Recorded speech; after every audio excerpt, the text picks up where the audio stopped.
ninka meedka ma ku fadhida ku fadhida aye adiga marka qadar boo soo qor la'aan la dilay adii maxaa lagu dil waayay aniga ilaahay hagiisa ka fakadani meed ayuu ku dul seexday si isaga nafsadiisa u badbaado ma maqli jirtay sheekooyinka hebel soo laabasho cajiib ayuu sameeyay ama naadi hebel markii loogu hormaray dhowr gool waxay sameeyeen soo laabasho cajiib ah ninka noloshiisa hadda waxay sameysay soo laabasho magaciisa waa Cabdicaziis Xasan Muumin isagu wuxuu kamid ahaa staafka gaarka ahaa nabadoon Cabdi Xasan Muxudiin oo bishii afraad 15 xabad ka badan lagu dhuftay gudaha degmada Daynile waliba hooyiga uu ka degnaa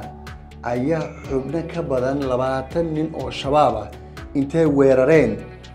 isaga kaliya inay qaarijiyaan ayaan weerarkaas u ahaa ninkan marka way afduubteen xilliga soo laabashada marka sheekadu waxay ku imaanaysaa ka waran rag shabaabku inay ku afduubtaan dabadeedna halka ay doonayeen iyagoo ku geenin inaa ka badbaadid ninkan kale waa dhakhtar waa nin bartay culuumta caafimaadka ma maqli jirtay mar kale kooxaha shabaabka marka ay weerar qaadaan saaxiibkood mid ka mid ah hadduu dhaawacmo kan kale ayaa dhammaystiri doono rag dhakhaatiir ay leeyihiin oo gaar ah oo kaliya daawooyinkan wado ninka dhaawacmo way dhammaystiraan ninka ay u arki karaan dhaawiciisa inuusan ahayn mid fudud oo ay qaadi karin isla goobta ayay ku dhammaystiraan si xogta shabaabka uusan u bixinin ujeedku uu ahaa in nabadoonkaas la weeraro waxaa caddeeyahay agabka caafimaadka meeshaan keenay agabkan mataajooyin iyo faleembooyin iyo cirbado dhiig joojina iyo waxaasoo dhan waaye waxaa loogu talagalay wixii ka dhaawacmo inay ku xiraan wixii ka dhaawacmo ay qaadi waayaan inay ku dhammaystiraan ay dilaan qawaarijtuna waa sidaas qofkii ka dhaawacmo ma qaadaan ilaan tabar uma hayaan in walba naftaa ka dhace marka dhakhtarkii la socdo asaa ku mudayo hore u diraa marka aqal u diraa sidoo kale waa caddeyn inay dhactaas ninkan marka isagana halkan ayuu ku dhaawacmay habeenka waa la qabtay waa uu isdifaacayaa sheekada marka aduu kale nin dhalinyaro baan ahaa gurgiisa ku dhashay ku koray inay mararka qaar Cabdiraxmaan magaalada Hargeysa ku dhashay diyaaradii Hargeysa uu ka soo raacay Muqdisho markuu ku dagay daaragta ayuu u raacay gaari dhulka shabaabka ayuu tagay aragti iyo fikir ahaan wuxuu leeyahay qoladii wax soo bartay oo uu sheegay manhajka iyo culimada iyo nooca ay yihiin codkiisa ku maqli doontaan wixii ka dambeeyayba waxaan aaminay in halka aan ku heli karo xasilooni nafsadeeda oo ay dilootay daraagiska maanduuriyaha kala duwan waxaan u arkay dhulka shabaabka ay haystaan in nafsadeeda aan ku bedeli karo faaxishada iyo xumaanta ay ku jirtay waa sidoo isaga sheeganaya waa from Hargeysa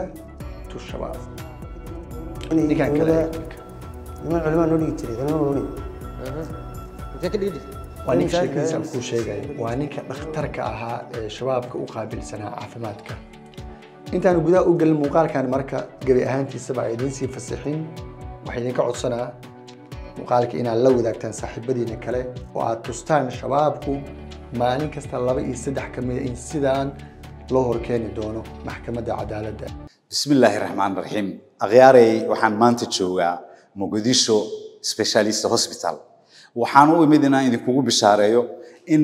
10 Oktoobar bisha soo socoto inay imaanayaan dhaqaatiirtii ajaanibta ee siiba kuwii Hindiga ahaa ee ku dheereeyay qalliimada iyo farsamada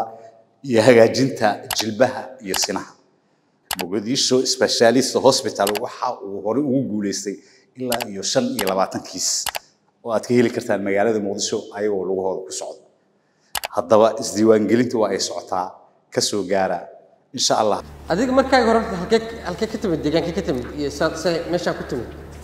anu waxaan ka yimid Hargeysa markay hore 2023 bishii May 26keedii ayaan xamar imid diyaaradan soo raacay kadib gaari baan raacay meel buulo falay la yiraahdo ayaaba gaarigu geeyay halkaas ayaaba markaa aduu kulay wax aduu halkaas markaa ay marshan kaga beeray aduu kulay inay aduu kolley anaa ikhtiyaarkayga u markaan imanayay meesha sideeda u imid kolley waxaan ka raadinayay isbeddel nololeed oo ku saabsan waxaa aduu kolley nin dhalinyaro baan ahaa wargeyso ku dhashay ku koray inay mararka qaar iska shaqaysan jiray kolley inayniyow qofba waxbaa saameeya anuu waxaan ahaa qof balwad qaadi sigaar isticmaala aad bin nolosheeda u saameysay adduunka iyo aakhirada waxbaan ka tabcin kari waayey aduu markii dambe waxaan anoo ka fikiraya talo sidee baad nolosha u bedeshaa aduu markii dambe